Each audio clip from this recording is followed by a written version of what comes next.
तो स्वागत है आप सभी का एक बार फिर से मेरे चैनल पर। और अब हम यहाँ पे आईसीएमआर के लिए, जैसे आपको पता है कि उसके एग्जाम में आपका फिजियोलॉजी या एंडोक्राइन से बहुत क्वेश्चंस आते हैं। तो पहले हम यहाँ पे एंडोक्राइन को कवर करने का प्रयास करेंगे। और यहाँ पे ऑब्वियस सी बात है, एंडोक्राइन एक ऐसा ब्रांच है बायोलॉजी की जहाँ का अंत नहीं है। मतलब कह सकते हैं कि बहुत ही कॉम्प्लेक्स, बहुत ही वास्ट और बहुत ही ज्यादा इसमें नॉलेजफुल ये आपका पूरा चैप्टर चलता है। बट मैंने फिर भी उतने कंटेंट को उठाया है जितने से आपका, पहली बात तो ये है कि आपका कॉन्सेप्ट भी क्लियर होना चाहिए, जो मेरा मेन मोटो होता है। तो पहली चीज, उतने कंटेंट से आपका कॉन्सेप्ट क्लियर हो जाए।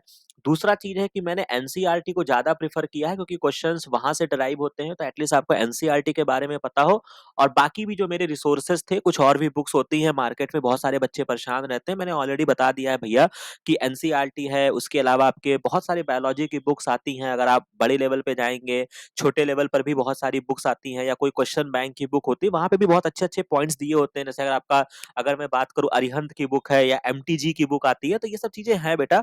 तो और आप, दूसरी बात है कि आप इस तरीके से परेशान मत होइए, कंटेंट पे जाइए, पढ़ते रहिए, स्क्रीनशॉट ले लीजिए और नोट्स बनाइए, ठीक है। तो जो चीज मैं कह रहा हूँ उसको करिए। बहुत ज्यादा आप दिमाग मत खपाइए कि ये कहाँ से है कहाँ से नहीं है। बाकी मोटा मोटा ये सारी चीजें आपकी एनसीईआरटी से है, और बुक्स की कमी नहीं है दुनिया में, ठीक। अगर आप पढ़ना चाहते हो तो आप गूगल पे डाल सकते हो, इंस्टेंट नोट्स है। या मैंने आपको पहले भी बोल रखा है भाई, अगर लॉडिस का नाम लिखा गया है कि ये लॉडिस की बुक जो है वो सेल सिग्नलिंग के लिए है, तो क्या उसमें केवल सेल सिग्नलिंग ही दिया है? क्या प्रोटीन उसमें नहीं दिया गया है? क्या उसमें केएम वीएम नहीं दिया गया है? तो वही चीज है कि आप कितना इसको एक्सप्लोर करते हैं। अगर आपने एक बार लैलिंजर जो है, अगर आपने लैलिंजर से अगर आपने एक बार बायोकेमिस्ट्री पढ़ी हो, तो एक बार लॉडिस से पढ़ के देखिए रिवीजन करते समय, तो कोई ना कोई वेरिएशंस मिलेंगे। वही काम मैं करता हूँ, तो मेरे कंटेंट जो होते हैं वो आपको लगते हैं कि यार बहुत ज्यादा डिफरेंट कंटेंट है, ठीक है। तो मैं बातें यहाँ पे क्लियर कर दिया हूँ। अब हम सीधा एंडोक्राइन की तरफ आगे बढ़ेंगे, और बहुत ही इंपॉर्टेंट है, ध्यान से पढ़िएगा। कोशिश मेरा रहेगा कि इंपॉर्टेंट पॉइंट्स को मैं निपटा दूं। थोड़ा सा हम यहाँ पे स्पीड में पढ़ेंगे, ठीक है। कि अभी बहुत ज्यादा मेरे पास समय नहीं है, क्योंकि एक हफ्ते बाद, यानी कि आज सैटरडे हो गया, नेक्स्ट सैटरडे को आपका आईसीएमआर जेआरएफ का एग्जाम है।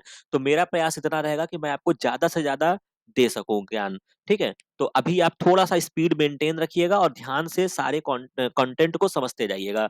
तो सबसे पहले एंडोक्राइन, जब हम ब्रांच की बात करते हैं तो हम इसको क्यों पढ़ रहे हैं, ये वर्ड क्यों आया है, हिस्टोरिकल इवेंट क्या है, मैंने हमेशा कोई भी टॉपिक स्टार्ट करने से पहले आपको अवश्य बताया है। तो यहाँ पर आप देख लीजिए, एंडोक्राइन का मतलब क्या होता है। ग्रीक में हम जाएंगे तो एंडोन का मतलब होता है विद इन, और काइरनिन का मतलब होता है टू सेट अपार्ट, ठीक है। तो यानी कि क्या होता है, एंडोक्राइन का मतलब आपको पता चल गया कि सिक्रीशन एक तरीके का कह सकते हैं। इसके बाद study of the endocrine glands या हार्मोन्स को हम एंडोक्राइनोलॉजी कहते हैं, कोई दिक्कत नहीं है। ये क्वेश्चन इंपॉर्टेंट है, जैसा कि आपको पता है कि आईसीएमआर जेआरएफ के एग्जाम में आपको नोबेल प्राइज, साइंटिस्ट के नेम, यहाँ से क्वेश्चंस आते हैं। तो यहाँ पे पूछा गया है, अगर पूछा जाएगा कि फादर ऑफ द एंडोक्राइनोलॉजी किसे कहा जाता है, तो थॉमस एडिसन एक साइंटिस्ट है। और आप जब एंडोक्राइनोलॉजी थोड़ा सा आगे जाके पढ़ेंगे तो एडिशन डिजीज है, दुनिया भर की डिजीज पढ़ते हैं। हालांकि इनको आप एडिसन से मत कंफ्यूज होइएगा, जो कि आपके फिजिक्स के साइंटिस्ट हैं, बच्चे बहुत कंफ्यूज होते हैं। जो वो एडिसन की स्पेलिंग ई से होती है, ठीक है, जिन्होंने बल्ब की खोज की थी, तो वो एडिशन ये नहीं है, ये दूसरे एडिशन है। तो इनका नाम क्या है, थॉमस एडिसन है। इनको क्या बोलते हैं, हम प्यार से क्या बोलते हैं, फादर ऑफ एंडोक्राइनोलॉजी कहा जाता है, ठीक है। तो यहां तक कहानी हो गई। इसके बाद these glands are called ductless gland होती है। हालांकि अभी हम इसको समझेंगे। डक्टलेस ग्लैंड का मतलब होता है कि ये सीधा ही अपना सिक्रीशन ब्लड में रिलीज करती हैं, और इनका जो सिक्रीटरी प्रोडक्ट होता है उसको हम क्या बोलते हैं, हार्मोन्स बोलते हैं। तो अगर आपसे पूछा जाएगा कि आपकी जो ग्लैंड्स है, एंडोक्राइन ग्लैंड है, वो क्या है, डक्टलेस ग्लैंड है, बिल्कुल सही बात है, यहाँ पे डक्ट नहीं पाई जाती है। इसके बाद अगर हम बात करते हैं टर्म हार्मोन, हार्मोन शब्द का इस्तेमाल किसने किया, तो ये स्टर्लिंग एक साइंटिस्ट थे, उन्होंने बोला। और हार्मोन का मतलब होता है टू एक्साइट, मतलब किसी चीज को एक्साइट करना। तो बहुत ही ध्यान से इन बातों को समझते जाइएगा। सिक्रीशन, सॉरी, सिक्रिटीन जो है ये आपका फर्स्ट हार्मोन है, जिसको बेलिस एंड स्टर्लिंग ने डिस्कवर किया था। ये आप जब ड्यूडोनल म्यूकोसा वगैरह में जब आप गैस्ट्रिक ग्लैंड पढ़ते हैं, तो वहां पे एक हार्मोन आता है जिसको हम क्या बोलते हैं, सिक्रिटीन बोलते हैं, ठीक है। गैस्ट्रिक ग्लैंड से ये आपका निकलता है, या कह सकते हो स्टमक से निकलता है। तो अगर आपसे पूछा जाएगा कि फर्स्ट हार्मोन जो डिस्कवर किया गया है साइंटिस्ट के द्वारा, वो कौन सा हार्मोन है, वो आपका सिक्रिटीन है। लेकिन जो सबसे पहला हार्मोन जो आइसोलेट किया गया है, जो कि इंसुलिन है, जिसको बेंटिंग एंड बेस्ट ने किया है। ये नाम बहुत ही इंपॉर्टेंट है, आपने जब भी इंसुलिन की स्टोरी पढ़ते हैं तो बेंटिंग और बेस्ट का नाम आता है, ठीक है। तो मैं इसको डिफरेंट कलम से हाईलाइट कर देता हूं। अगर देखिए, दो बातें ध्यान से समझिएगा। अगर डिस्कवर की बात पूछेगा कि पहला हार्मोन डिस्कवर कौन सा हुआ है, तब मैं कहूंगा सिक्रिटीन। आइसोलेट का मतलब ये है कि उसको कह सकते हो क्रिस्टलाइज़ किया या जो भी करके उन्होंने उस पर्टिकुलर स्ट्रक्चर को देखा या क्या काम किया, तो वो जो काम किया गया है वो इंसुलिन पर किया गया है और उसके साइंटिस्ट का नाम है बेंटिंग एंड बेस्ट। इसके बाद इम्पोर्टेंट रोल प्ले करते हैं एंडोक्राइन सिस्टम जो होते हैं वो हमारे होमियोस्टेसिस को मेंटेन करते हैं, जिसको वाल्टर डी कैनॉन भी कहा जाता है, टेक्निकल टर्म है, याद रख लीजिएगा। इसके अलावा हक्सले एक साइंटिस्ट थे, उन्होंने इसको केमिकल मैसेंजर बोला है या ऑटोक्वाइड बोला है, तो बाकी आपको बहुत ज्यादा नहीं जानना है। यहाँ पर जो आपके लिए इंपॉर्टेंट है, फादर ऑफ एंडोक्राइनोलॉजी याद रखिएगा, डक्टलेस ग्लैंड याद रखिएगा, हार्मोन का टर्म किसने दिया है, पहला हार्मोन डिस्कवर कौन सा हुआ है, सिक्रेटिन हुआ है, और दूसरा इंपॉर्टेंट चीज जो आपको याद रखना है कि कौन सा हार्मोन सबसे पहले आइसोलेट किया गया है, वो आपका जो है वो आपका इंसुलिन है, जिसको बेंटिंग एंड बेस्ट साहब ने आइसोलेट किया है। ठीक है, तो इतनी कहानी आपको और मुझे याद रखनी है, इसके अलावा बहुत ज्यादा आप इसके गहराई में नहीं जाएंगे। अब अगर हम थोड़ा सा आगे बढ़ते हैं, एंडोक्राइन ग्लैंड्स और हार्मोन, अब ये जो पॉइंट है ये हमारा सीधा एनसीईआरटी का लाइन है कि एंडोक्राइन के बारे में एनसीईआरटी क्या कहता है। तो एनसीईआरटी कहता है एंडोक्राइन ग्लैंड्स जो होती हैं वो डक्टलेस ग्लैंड होती हैं, इनके पास कोई डक्ट नहीं होता है, मतलब समझ रहे हो ना, जैसे कि ये कोई किसी चीज में ऐसा नहीं कोई इनके लिए स्पेशल चीजें बनाई गई है, ये आपके डक्टलेस ग्लैंड होती हैं, इसीलिए इनको क्या बोलते हैं, डक्टलेस ग्लैंड बोलते हैं। सिक्रीशन को हम हार्मोन्स कहेंगे। Classical definition of the hormone होता क्या है, तो अगर आपसे पूछा जाए कि हार्मोन की डिफिनेशन क्या है, तो ये केमिकल होते हैं जो एंडोक्राइन ग्लैंड प्रोड्यूस करेगी, ऑब्वियस सी बात है, रिलीज होगी ब्लड में। ठीक है, ये बहुत इंपॉर्टेंट है, हमेशा हार्मोन आपके ब्लड में रिलीज होंगे, और बहुत गहराई में अगर आप जाएंगे तो आप लिम्फ भी बोल सकते हैं। ठीक है, बट फिर भी हम क्या बोलेंगे, वैस्कुलर सिस्टम कह सकते हो, या ब्लड में क्या होते हैं, रिलीज होती हैं, ट्रांसपोर्ट होती हैं to the distantly located target organ. ये बहुत ही इंपॉर्टेंट एनसीईआरटी की लाइन है। मतलब कि क्या है बेटा, हार्मोन जो है वो कहीं पर रिलीज हुए, मान लो ब्लड में रिलीज हुए, अब ये ब्लड जो है ये घूमता हुआ लीवर में भी जाएगा, ये ब्लड घूमता हुआ कहाँ जाएगा, थाइमस में भी जाएगा, और ये ऑर्गन इससे कितने हैं, दूर है ना, दूर को क्या बोलते हैं, टेक्निकली डिस्टेंट बोला जाता है। ठीक है, तो डिस्टेंटली टारगेट ऑर्गन जो उनका टारगेट होगा, सपोज दैट अगर मैंने थायरॉक्सिन को रिलीज किया है, थायरॉक्सिन का काम लीवर पे थोड़े है, मेनली थायरॉक्सिन का काम थायराइड पे है, तो वो कहाँ जाएगा, थायराइड ग्लैंड की तरफ जाएगा। तो यहाँ पे आपको समझ में आ गया, हैज करंट डिफिनेशन जो इसको बनाया गया है, हार्मोन्स जो होते हैं ये नॉन न्यूट्रिएंट केमिकल होते हैं, ये भी बहुत इंपॉर्टेंट है, बच्चे कंफ्यूज होते हैं। हार्मोन से आपको कोई भी न्यूट्रिएंट नहीं मिलता है, कोई भी ऊर्जा नहीं मिलती है, बहुत ही इंपॉर्टेंट है, मैं इसको डिफरेंट कलम से हाईलाइट कर देता हूँ। जो कि इंटरसेलुलर मैसेंजर, याद रखिएगा, इंट्रासेलुलर नहीं, दो टर्म होते हैं, ये सब बहुत ही छोटे छोटी बातें हैं जो एग्जाम में आपको परेशान कर सकती है। इंट्रासेलुलर नहीं, इंटरसेलुलर, मतलब कहने का मतलब है दो डिफरेंट सेल को कम्युनिकेट करना है ना, तो इंटर होगा ना, इंट्रा थोड़े हो जाएगा कि एक ही सेल के अंदर कोई कार्य नहीं चल रहा है। और इसके अलावा बहुत ही ट्रेस अमाउंट में ये रिलीज होता है, ट्रेस का मतलब बहुत ही कम अमाउंट में। ठीक है, इसी तरीके से जब आप new definition covers a number of a new molecule in addition to the hormone. ठीक है, बाकी जो जैसे जैसे इनकी डिस्कवरी होती गई बहुत सारे आपके होते गए। इसके अलावा अगर मैं बात करता हूँ इनवर्टिब्रेट्स की, मैं बात करता हूँ तो उनके पास बहुत ही सिंपल एंडोक्राइन सिस्टम होता है जहां पे बहुत कम हार्मोन रिलीज होते हैं। ठीक है, where as a large number of a chemical as a hormone and provide coordination in the vertebrate. अगर मैं वर्टिब्रेट और इनवर्टिब्रेट्स पता है ना क्या है, कॉर्डेट्स की जब क्लासिफिकेशन करते हो तो आपका एक वर्टिब्रेट्स आते हैं जिसमें हम आते हैं, और एक आपका इनवर्टिब्रेट्स होते हैं। तो जो आपके लोअर फाइलम है उनमें जो एंडोक्राइन सिस्टम होगा वो बहुत ही लेस होगा, लेकिन अगर आपसे पूछा जाएगा क्या इनवर्टिब्रेट्स में एंडोक्राइन सिस्टम पाया जाता है, तो हम क्या कहेंगे, हाँ बिल्कुल पाया जाता है। ठीक है, तो यहां तक आपने इन सारी बातों को समझ लिया है, हार्मोन की हमने डिफिनेशन समझ लिया, डक्टलेस ग्लैंड समझ लिया।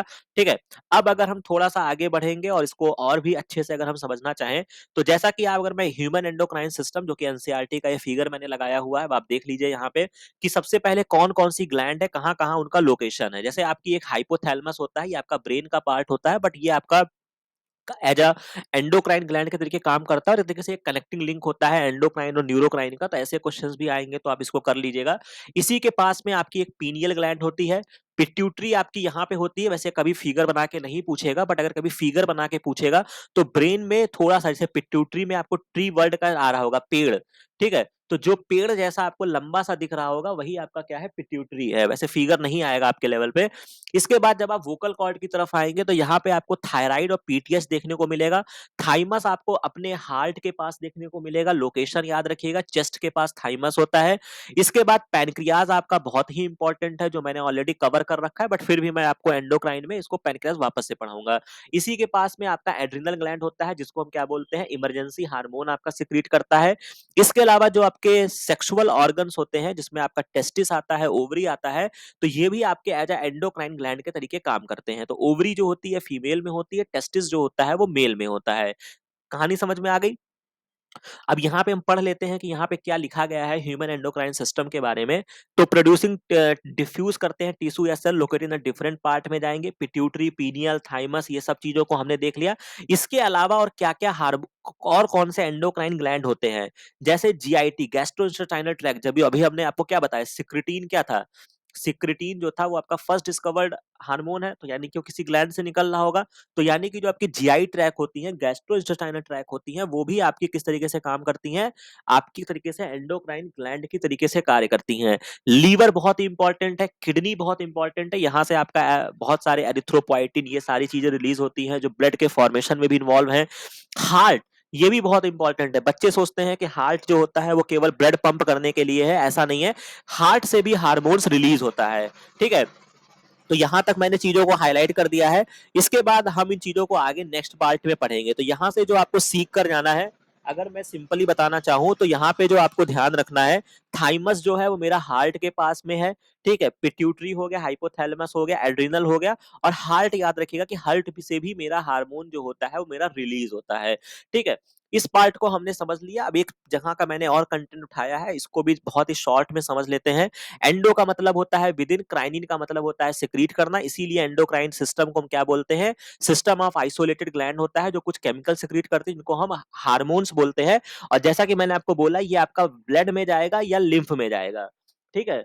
तो याद रखिएगा, बहुत ही इंपॉर्टेंट है। फॉर ट्रांसपोर्ट होता है target tissue often located away from the site of the secretion, जो कि उनके जगह से दूर है, लेकिन वहां तक वो ब्लड और लिम्फ के माध्यम से क्या होता है, वो वहां तक पहुंच जाते हैं।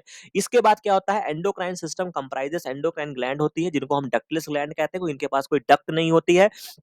अपने सिक्रीशन को डायरेक्टली रिलीज करेंगी वेनस ब्लड में या लिम्फ में, बहुत ही इंपॉर्टेंट है, याद रखना। These chemical hormones are then taken up by the specific organ के पास जाएगा और वो पर्टिकुलर फंक्शन को परफॉर्म करेगा। अगर हम थोड़ा-सा कैलकुले कंपैरिजन करना चाहें, नर्वस सिस्टम और एंडोक्राइन सिस्टम में क्या डिफरेंस होता है, ये बहुत ही बेसिक चीज है, थोड़ा-सा याद रखना। हो सकता है कहीं पर इंटरव्यू में या क्वेश्चन में आपसे पूछा जाए, घुमा के पूछ लिया जाए।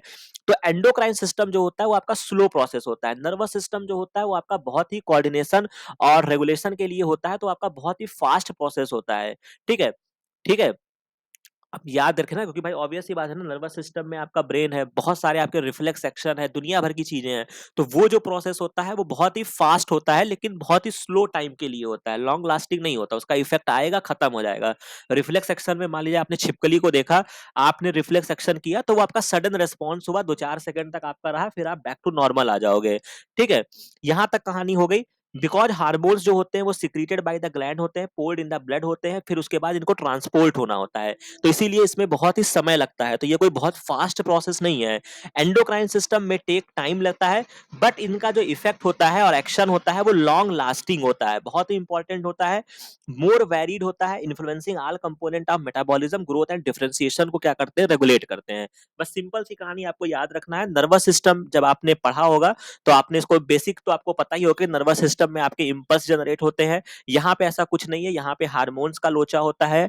इसके बाद अगर मैं बात करता हूं तो द सिस्टम है direct connection with every part under its control में होता है, यहाँ पर डायरेक्टली कनेक्टेड नहीं होते हैं, ठीक है। ट्रांसमिशन जो होता है नर्वस सिस्टम रैपिड होगा, ये आपका स्लो होगा। रेस्पॉन्स जो आएगा नर्वस सिस्टम में क्विक आएगा, इसमें आपका स्लो आएगा। Response is limited to only those cells which are innervated by the neuron, यहाँ पे कोई जरूरी नहीं है कि वहां पे ये दूर तक जाके अपना इफेक्ट दिखा देंगे। और रिस्पांस जो होगा वो यहाँ पे नर्वस सिस्टम शॉर्ट टाइम के लिए होगा, और एंडोक्राइन सिस्टम का जो रिस्पांस होगा वो आपका बहुत समय के लिए होगा। तो बस आपको 3-4 बातें याद रखनी है, इसके अलावा बहुत ज्यादा आपको इसमें पीछे नहीं पड़ना है। तो ये हमने बेसिक इन्फॉर्मेशन को समझ लिया। हार्मोन की डिफिनेशन को अभी हमने समझ लिया है, जो कि अभी हमने ऑलरेडी एनसीईआरटी की ये लाइन है, पैराग्राफ है, दोबारा पढ़ना चाहना तो इसको देख लेना। अब अगर मैं बात करता हूँ हार्मोन्स की प्रॉपर्टीज क्या क्या होती हैं, ये भी बहुत ही इंपॉर्टेंट क्वेश्चन पूछा जाता है। हार्मोन जो होते हैं वो सिक्रीट किए जाते हैं, लिविंग ग्लैंडुलर एंडोक्राइन सेल्स होती हैं, और कभी कभी कुछ डिफ्यूज टिश्यू या सेल्स भी सिक्रीट करती हैं। They are release directly blood में किए जाएंगे, जो हमने अभी आपको बता दिया। बहुत ही स्मॉल क्वांटिटी में हमको चाहिए होता है, ऐसा नहीं कि हमको बहुत ही लीटर में हार्मोन चाहिए, ठीक है। बहुत ही पिकोग्राम में, माइन्यूट फॉर्म में हमको हार्मोन चाहिए होता है। इसी को मैं दूसरे शब्द में जो एनसीईआरटी कहता है ट्रेस अमाउंट में बोल सकता हूँ, कह सकता हूँ। बिल्कुल कह सकता हूँ। They do not provide energy, कोई एनर्जी आपको नहीं मिलती है। याद रखिएगा हार्मोन से कोई ऐसा नहीं है कि हार्मोन आपकी बॉडी में आ गया, सिक्रीट हो गया तो आप में ग्लाइकोलिसिस स्टार्ट हो गई, दुनिया भर की प्रोसेस हो गई। कोई एनर्जी इससे एटीपी-वेटीपी नहीं बनता है, ठीक है? या building material but do have effect on the growth and differentiation को रेगुलेट करते हैं। इनकी प्रेजेंस और एब्सेंस में आपका ग्रोथ या तो कम हो जाएगा, ज्यादा हो जाएगा। मतलब एक तरीके से कह सकते हैं कि इंपॉर्टेंट कंपोनेंट है, ठीक है? उनका वहां पे रहना इंपॉर्टेंट है रादर देन ये कुछ करेंगे, समझ रहे हैं? हार्मोन्स आर रेगुलेटरी केमिकल्स होते हैं, they control and coordinated functions करेंगे। They are formed in response to the particular stimulus के खिलाफ इनका रिस्पॉन्स आएगा। हाईली स्पेसिफिक होते हैं, ये आपका बहुत ही इंपॉर्टेंट है, ठीक है? हार्मोन्स स्पेसिफिक है। सपोज दैट अगर आपका कोई हार्मोन है, जैसे मैं अगर एग्जांपल ले लूं, अगर मैं इंसुलिन का एग्जांपल लेता हूं, तो इंसुलिन जो है वो आपके क्या कहते हैं कि जो उसका फंक्शन है, ग्लूकोज से रिलेशन है, डायबिटीज का है, ग्लूकोज से रिलेशन है, वो वही काम करेगा, ठीक है? इंसुलिन जाके आपके प्रोटीन पे काम नहीं करने लगेगा, अगर अब मैं मोटा मोटा इसको समझाऊं तो। यानी कि जो जिसके लिए है वो बहुत ही स्पेसिफिक है, कोई भी रिएक्शन को ना इनिशिएट करते हैं और ना उसके रिएक्शन के रेट को प्रभावित करते हैं। अगर आप इस स्टेटमेंट को बहुत ही ध्यान से देखोगे तो ये आपको एंजाइम्स की डेफिनेशन से मिलता जुलता दिखाई पड़ेगा। तो अगर आपसे पूछा जाएगा कि हार्मोन्स और एंजाइम में क्या सिमिलरिटी है, तो दोनों ही हाईली स्पेसिफिक होते हैं। एंजाइम्स में भी तो यही था, अगर माल्टेज है तो वो माल्टोज पर ही तो काम करेगा, वो सुक्रोज पे तो काम करेगा नहीं। तो इसीलिए जो होता है ये आपका हाईली स्पेसिफिक होता है, कोई भी रिएक्शन को ना इनिशिएट करते हैं लेकिन उसके रेट को इन्फ्लुएंस कर सकते हैं, ठीक है? तो ये आपको बहुत ही इंपॉर्टेंट, थोड़ा बहुत कह सकते हैं कि ये एंजाइम से मिलता जुलता प्रॉपर्टी है। बाकी ये प्रॉपर्टीज याद रखिएगा। अगर मैं बात करता हूं, ये हमने एंडोक्राइन की बात कर ली, इसी तरीके से आपकी एक ग्लैंड होती है जिनको हम एक्सोक्राइन ग्लैंड कहते हैं। ये भी आपका बहुत ही इंपॉर्टेंट क्वेश्चन बनता है। कुछ आपकी ग्लैंड होती है विच हैव स्पेशल डक्ट होती हैं जो रिलीज करती हैं अपने सिक्रेशन को। इसमें आपका लीवर, आपका एक्सोक्राइन ग्लैंड आता है, और आपने लीवर पढ़ा भी होगा। लार्जेस्ट ग्लैंड जो आपसे पूछा जाएगा तो मैं क्या कहूंगा? लीवर कहूंगा, ठीक है? इसके बाद सलावरी ग्लैंड, जो कि मैंने ऑलवेज चर्चा किया है, सलावरी अमाइलेज होता है, पीएच उसका, दुनिया भर की चीजें जो होती हैं वो आपको पता होना चाहिए। गैस्ट्रिक ग्लैंड भी आपकी जो होती हैं वो एक्सोक्राइन ग्लैंड में आती हैं। They release their secretion through the special duct, इनमें पाई जाती है, ठीक है? या अगर आप एंडो को जानते हो तो एंडो का उल्टा कर लेना एक्सो हो जाएगा, यानी कि वहां पे डक्ट नहीं थी तो यहाँ पर क्या होगा? डक्ट मेरी पाई जाएंगी, ठीक है? अब अगर मैं थोड़ा-सा कंपैरिज़न में आपको दिखा देता हूँ, एक्सो और एंडो में क्या-क्या अगर पूछा जाएगा, तो एक तो डक्ट के आधार पे जो हमने क्लासिफिकेशन कर लिया। इसके अलावा एक्सोक्राइन ग्लैंड जो होती हैं, जैसे एंडोक्राइन जो होती है, वो अपने सिक्रीशन को लिम्फ या वेनस ब्लड में निकालती हैं। याद रखिएगा, वेनस ब्लड में, ठीक है? It does not pour its secretion into the lymph या ब्लड में इनका सिक्रीशन नहीं रिलीज़ होता है। Secretion is a pour directly over the target tissue. जिस टिश्यू पे इनको काम करना होगा, डायरेक्टली उस पे अपना सिक्रीशन को पोर कर देंगी, और यहाँ पर जो आपका एंडोक्राइन होता है यहाँ पे टारगेट किया जाएगा। सिक्रीशन जो होता है वो एंजाइमेटिक होगा, लुब्रिकेंट होंगे या एक्सक्रीटरी सब्सटेंस हो सकते हैं, और यहाँ पे हमेशा हमेशा क्या होगा? आपका हार्मोन्स रिलीज होगा। एग्जाम्पल ये आपको पता ही है, एक्सोक्राइन में स्वेट ग्लैंड, सेबेशियस ग्लैंड, ये सारी ग्लैंड जो होती हैं वो आपकी आती हैं। अगर कंपेरिजन आप यहाँ पे देखना चाहो तो एंडोक्राइन और एक्सोक्राइन में आप यहाँ पे कंपेरिजन के लिए फिगर यहाँ पे बना हुआ है, जो कि आप बहुत ही आसानी के साथ आप सीधा सीधा यहाँ पे देख सकते हैं, ठीक है? एंडोक्राइन ग्लैंड्स की अगर मैं बात करता हूँ तो यहाँ कैपिलरीज वगैरह है जिसके माध्यम से ब्लड फ्लो हुआ और हार्मोन रिलीज होकर डिस्टेंट ऑर्गन तक गए, और यहाँ पर एक्सोक्राइन ग्लैंड जहां पे उनको निकालना था वहीं पर उन्होंने डक्ट के माध्यम से सिक्रीट कर दिया, ठीक है? तो मुझे लगता है कि यहाँ तक कहानी आपको क्लियर हो गई होगी। अब बहुत ही शॉर्ट में हम पहला हार्मोन यहाँ पे डिस्कस करने वाले हैं, जो कि हाइपोथैलेमस होगा, ठीक है? तो हाइपोथैलेमस को हम यहाँ पे बहुत ही शॉर्ट में समझ लेते हैं। एनसीईआरटी क्या कहता है, वहां पे एक फिगर लगा हुआ है, हालांकि ये थोड़ा सा ये आपका ब्रेन का पार्ट होता है। तो सबसे पहले हम हाइपोथैलेमस को समझेंगे। हाइपोथैलेमस जो होता है, ये बेसिकली जब आप न्यूरल सिस्टम पढ़ेंगे तो ये आपका ब्रेन के बहुत सारे पार्ट्स होते हैं, उसमें एक आपका डायसिफ्लॉन होता है, फोर ब्रेन का पार्ट होता है, ये उसी का ही पार्ट होता है, ठीक है? रेगुलेट करता है wide spectrum of the body function. इसमें होता क्या है, आपके several group of neurosecretory cells पाई जाती है, जिनमें न्यूक्ली होती है जो हार्मोन को प्रोड्यूस करती है। These hormone regulate the synthesis and secretion of the pituitary hormone. जो आपका मेन हार्मोन जहां से स्टार्ट होता है ग्लैंड्स, वो आपकी पिट्यूटरी होती है। तो जो पिट्यूटरी ग्लैंड के जो हार्मोन्स होते हैं उनको हाइपोथैलेमस जो होता है वो रेगुलेट करता है, ठीक है?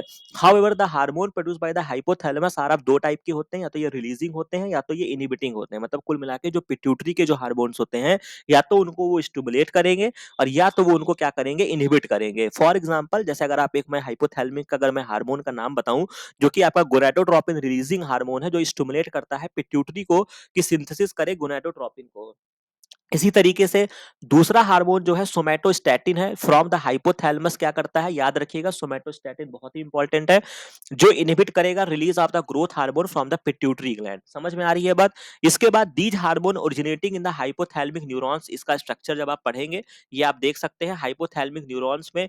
जैसे ये आपका हाइपोथैलेमस, ये पूरा स्ट्रक्चर हो गया हाइपोथैलेमिक न्यूरॉन्स में। ये आपके हार्मोन जो होते हैं वो मतलब कह सकते हैं ओरिजिन होते हैं, पास होते हैं थ्रू एक्सॉन। ऑब्वियस सी बात है, अगर नर्वस सिस्टम की हम बात कर रहे हैं तो एक्सॉन डेंड्राइट और साइट सेल बॉडी की तो हम बात करेंगे ही करेंगे। तो एक्सॉन के माध्यम से रिलीज हो जाते हैं from the nerve ending. These hormone reach the pituitary gland तक पहुंचेंगे थ्रू अ पोल्टर सर्कुलेटरी सिस्टम होता है। ठीक है, पोल्टर सर्कुलेशन के माध्यम से ये बाहर आके जाएंगे और पिट्यूटरी में जाके, जैसे आपका पोस्टीरियर पिट्यूटरी हो सकता है या एंटीरियर पिट्यूटरी होता है, तो वहां पे जाके अपना इफेक्ट दिखाएंगे। ठीक है, रेगुलेट करेंगे for the function of the anterior pituitary. Posterior pituitary is under the direct neural regulation of the hypothalamus. ये याद रखिएगा, एंटीरियर पिट्यूटरी जो होता है वो उतना ज्यादा रेगुलेटरी नहीं होता है हाइपोथैलेमस के, लेकिन जो पोस्टीरियर पिट्यूटरी होता है, जब आपने ऑक्सीटोसिन और वासोप्रेसिन पढ़ा होगा तो वो आपके डायरेक्टली कंट्रोल्ड में होते हैं हाइपोथैलेमस के। तो ये फिगर के माध्यम से आपको समझ में आ गया है, डायग्रामेटिक रिप्रेजेंटेशन मैंने आपको बता दिया है। पोल्टर सर्कुलेटरी सिस्टम पाया जाएगा, हाइपोथैलेमिक न्यूरॉन्स होते हैं जहां पे आपके हार्मोन्स बनेंगे या वहां पे चीजें होंगी। ठीक है, अब थोड़ा सा अगर मैं आगे बढ़ता हूँ, ये भी एक मैंने पैराग्राफ लगा दिया है, एक बुक का पैराग्राफ है, इसको आप थोड़ा सा पढ़ना चाहिएगा तो पढ़ लीजिएगा, हालांकि मैं इसको पढ़ा देता हूँ। Hypothalamus is anatomical and physiological connection होता है between the nervous system and the endocrine system, के बीच में कनेक्टिंग लिंक है। Connected to the pituitary gland से, ये नाम इंपॉर्टेंट है, इनफंडीबुलम, ये यहाँ पे एनसीईआरटी में नहीं दिया है बट ये एडिशनल इंफॉर्मेशन है कि पिट्यूटरी ग्लैंड से एक स्ट्रक्चर होता है जिसको हम इनफंडीबुलम कहते हैं, इनफंडीबुलम से ये कनेक्ट होता है। ये आपका बेसल पार्ट होता है डाइंसेफ्लॉन फोर ब्रेन का। Hypothalamus contains several group of neurosecretory cells होती है जिसको हमने न्यूक्लाई कहा, ये आपने यहाँ पे देख लिया है। ठीक है, अब ये जो न्यूक्लाई होती हैं जो हार्मोन को प्रोड्यूस करेंगी, very wide spectrum of the body function, several hormone release for by न्यूक्रोसिटी सेल से निकलती हैं, जो रेगुलेट एंड सिंथेसिस करती हैं एंटीरियर पिट्यूटरी हार्मोन, जो कि पिट्यूटरी ग्लैंड में हार्मोन सिक्रेटेड बाय द, जो पिट्यूटरी ग्लैंड सिक्रीट करती है उसको रेगुलेट करती है। Hormone produce by the hypothalamus आपके दो टाइप के होते हैं, या तो रिलीजिंग होंगे या तो इनहिबिटरी होंगे, इसको हमने ऑलरेडी कवर कर लिया। बस हमको एक नई बात पता चली और वो बात हमको ये पता चला कि जिससे ये पिट्यूटरी ग्लैंड से ये कनेक्ट होता है उसको मैं क्या कहूंगा, मैं उसको इनफंडीबुलम कहूंगा। इसके बाद अगर मैं आगे बढ़ता हूँ, hypothalamus is connected to the interior lobe of the pituitary gland by the hypophyseal portal vein होता है, जो कि आपने यहाँ पे देखा फाइपो, ये जो पोल्टर सिस्टम है कह सकते हो कि ये आपका हाइपोफाइसल पोल्टर सिस्टम होता है। ठीक है, बहुत ज्यादा इसमें परेशान नहीं होना है। The posterior lobe of the pituitary के लिए जो होता है वो axon of the neurosecretory cell से डायरेक्ट कंट्रोल में होती है, जो मैंने आपको बताया, क्योंकि ये जो होती है एक्सॉन के कंट्रोल में होती है, तो पोस्टीरियर पिट्यूटरी जो होती है direct control of the neural cells की होती है। इसके बाद कुछ आपकी unmyelinated nerve fibres containing from neuronal cells body located with supra optic और पैरा ऑप्टिक होती है, बहुत ज्यादा अंदर जाएंगे तो आपको मिलेगा। दीज न्यूरॉन सिंथेसाइज करती हैं प्रीडोमिनेटली टू नोना पेप्टाइड। ये याद रखिएगा, नोना पेप्टाइड का मतलब क्या हुआ है, डेका मतलब 10, नोना मतलब 9, यानी कि ये 9 अमाइनो एसिड्स का पेप्टाइड होता है, जो आपका क्या है, वासोप्रेसिन है, ऑक्सीटोसिन है, ये मैं पोस्टीरियर पिट्यूटरी की बात कर रहा हूँ, which are then transported as neurophysin protein bound secretory granules होती हैं, उसी के माध्यम से ये नीचे आती हैं। बाकी आपको इसमें बहुत ज्यादा नहीं करना है। These chemical synthesize by the neurosecretory cells are called neurohormones, हम इसको बोलते हैं। वासोप्रेसिन एंड ऑक्सीटोसिन इस तरीके का आपका क्या है, न्यूरो हार्मोन है। बाकी हमने जीएनआरएच की बात कर ली है, कोई दिक्कत नहीं आएगी। इसके बाद अगर मैं आगे चलता हूं, जो कि आपको बहुत ज्यादा ज्यादा इसमें ध्यान नहीं देना है, जैसे above hormone are produce in the neurons, neurosecretory cells में होंगी, रिलीज कर दी जाएंगी थ्रू द पोल्टर सर्कुलेशन होगा, हमने समझ लिया। These hormone reach the anterior pituitary to regulate the latter function. Posterior pituitary under the direct control of the neurosecretory cells या neurons के डायरेक्टली कंट्रोल में होता है। Hormone reaching the posterior lobe of pituitary do not stimulate और inhibit any pituitary hormone, rather they are stored in the posterior lobe and act on the other body part. ठीक है, तो जो आपका posterior lobe of the pituitary होता है वो do not stimulate और इनहिबिट करता है किसी भी पिट्यूटरी हार्मोन को, बल्कि वो एक तरीके का स्टोर का फॉर्म करता है। तो खैर ये सब बातें आपको इतना नहीं जानना है, बस आपको इनफंडीबुलम जानना था, वो मैंने आपको बता दिया। ऑक्सीटोसिन वासोप्रेसिन जो है वो आपके तरीके से नैनो, दो आपके नैनो पेप्टाइड्स हैं। ठीक है, नैनो पेप्टाइड्स आपको याद रखना है, बहुत ही इंपॉर्टेंट है, वासोप्रेसिन और ऑक्सीटोसिन हो गया। ठीक है, नैनोपेप्टाइड्स आपको याद रखने हैं, इसके बाद इनके अमाइनो एसिड्स के नंबर भी याद रखिएगा, जो कि आप बुक्स में वगैरह में आपको देखने को मिल जाएगा।